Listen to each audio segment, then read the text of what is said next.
പെരുമ്പാവൂരിൽ ഇതര സംസ്ഥാന തൊഴിലാളികളുടെ പണവും സ്വർണവും മോഷ്ടിച്ച കേസിൽ അറസ്റ്റിലായ എക്സൈസ് ഉദ്യോഗസ്ഥർ മുമ്പും സമാന തട്ടിപ്പ് നടത്തിയതായി കണ്ടെത്തൽ. വ്യാജ പോലീസ് ഉദ്യോഗസ്ഥരുടെ വേഷമണിഞ്ഞാണ് ഇവർ ഇതര സംസ്ഥാന തൊഴിലാളികളുടെ ക്യാമ്പിൽ ചെന്ന് തട്ടിപ്പ് നടത്തുന്നത്. പിടികൂടുന്ന ലഹരിയിൽ കുറഞ്ഞ അളവ് രേഖപ്പെടുത്തി ബാക്കി പുറത്ത് വൻവിലയ്ക്ക് വിൽപ്പന നടത്തുന്നതും ഇവരുടെ രീതിയെന്നും പോലീസ് കണ്ടെത്തിയിട്ടുണ്ട്. നിതിൻ അംബുജൻ കൊച്ചിയിൽ നിന്ന് വാർത്തയുടെ വിശദാംശങ്ങളുമായി ചേർന്നു. നിതിൻ, ഒരു എക്സൈസ് ഉദ്യോഗസ്ഥന് എങ്ങനെയൊക്കെ ആവാൻ പാടില്ല, അങ്ങനെയൊക്കെ അവർ ആയിട്ടുണ്ട്. പോലീസിന്റെ വേഷം ജമനി ഇതര സംസ്ഥാന തൊഴിലാളികളെ ഭീഷണിപ്പെടുത്തി പണം തട്ടൽ ഒന്നാമത്തെ ഒഫൻസ് ആണ്. രണ്ടാമത്, ഈ പിടികൂടുന്ന ലഹരി വസ്തുക്കളിൽ അതിന്റെ അളവ് കുറവ് രേഖപ്പെടുത്തി ബാക്കി വിപണിയിലേക്ക് തന്നെ എത്തിക്കുന്ന വലിയ സേവനം കൂടി ചെയ്യുന്ന ഉദ്യോഗസ്ഥരാണ്. ഇവരുടെ എന്തൊക്കെ കള്ളികളാണ് ഇതുവരെ പുറത്തായത്? ഇവർക്കെതിരെ എന്തൊക്കെ നടപടികളാണ് ഇനി പ്രതീക്ഷിക്കേണ്ടത്? നിതിൻ. സുഹൈൽ, എക്സൈസ് സേനയ്ക്ക് തന്നെ ആകെ നാണക്കേടുണ്ടാക്കിയ സംഭവമാണ് പെരുമ്പാവൂരിൽ പോലീസ് ഉദ്യോഗസ്ഥ ചമഞ്ഞ് അന്യസംസ്ഥാന തൊഴിലാളിൽ നിന്ന് 56,000 രൂപയും അതോടൊപ്പം തന്നെ മൊബൈൽ ഫോണും തട്ടിയ സംഭവം. അതിനുശേഷം പിന്നീട് പോലീസ് നടത്തിയ വിശദമായ അന്വേഷണത്തിലാണ് ഇവർ മുൻപും സമാനമായ കുറ്റകൃത്യം നടത്തിയിട്ടുണ്ടെന്ന് വ്യക്തമായത്. കേസിലെ ഒന്നാം പ്രതിയായ സലീമും രണ്ടാം പ്രതിയായ മണികണ്ഠനും സമാനമായ നിലയിൽ തന്നെ ഇത്തരം കേസുകളിൽ നേരത്തെയും പെട്ടിരുന്നു.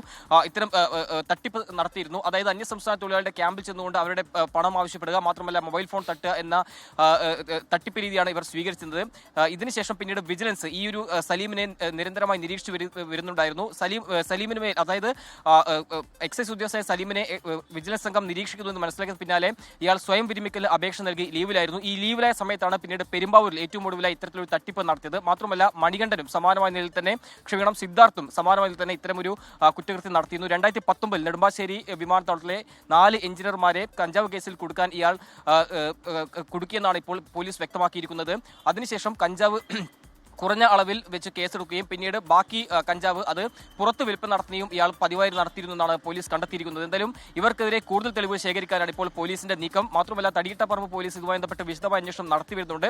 മുൻപ് സമാനമായ കുറ്റകൃത്യം നടത്തുമ്പോൾ ഇവർക്ക് മറ്റ് ആരെങ്കിലും ഉദ്യോഗസ്ഥരുടെ പങ്ക് ലഭിച്ചു തുടങ്ങിയ കാര്യങ്ങളൊക്കെ എന്തായാലും വിശദമായി അന്വേഷിച്ച് വരികയാണ്. എന്തായാലും സേനയിലെ ക്രിമിനലുകൾ എന്ന നിലയിൽ തന്നെയാണ് ഇപ്പോൾ ഈ ഉദ്യോഗസ്ഥരുടെ നടപടി നമുക്ക് വിശേഷിപ്പിക്കാൻ പറ്റുക. കാരണം സലീമും അതോടൊപ്പം തന്നെ സിദ്ധാർത്ഥും സമാനമായ കുറ്റകൃത്യം മുൻപും വർഷങ്ങൾക്ക് മുമ്പും ഇത്തരത്തിൽ ചെയ്തു വരുന്നു. അതുമാത്രമല്ല എക്സൈസിലെ പല ഉദ്യോഗസ്ഥർക്കും ഇവരുടെ ഈ രീതി അറിയാമായിരുന്നു. പക്ഷേ പല ഉദ്യോഗസ്ഥർക്കും ഇതിന്റെ പങ്ക് ലഭിച്ച ഒരു സാഹചര്യത്തിലാണ് ഇതുമായി ബന്ധപ്പെട്ട് കൂടുതൽ വിവരങ്ങൾ എന്തായാലും പുറത്തു വരാതിരുന്നത്. എന്തായാലും അന്യസംസ്ഥാന തൊഴിലാളി നൽകിയ പരാതിയുടെ അടിസ്ഥാനത്തിലാണ് കഴിഞ്ഞ ദിവസം പെരുമ്പാവൂരിൽ വെച്ച് ഇവരെ പിടികൂടാൻ സാധിച്ചത്. പിടികൂടുമ്പോൾ 56,000 രൂപയും അതോടൊപ്പം തന്നെ 4 മൊബൈൽ ഫോണുമാണ് ഈ അന്യസംസ്ഥാന തൊഴിലാളിക്ക് ഈ എക്സൈസ് ഉദ്യോഗസ്ഥരുടെ ഭാഗത്തും ഈ തട്ടിപ്പ് സംഘം ഇവരുടെ പക്കൽ നിന്നും തട്ടിപ്പായി എടുത്തിരുന്നത്. സുഹൈൽ.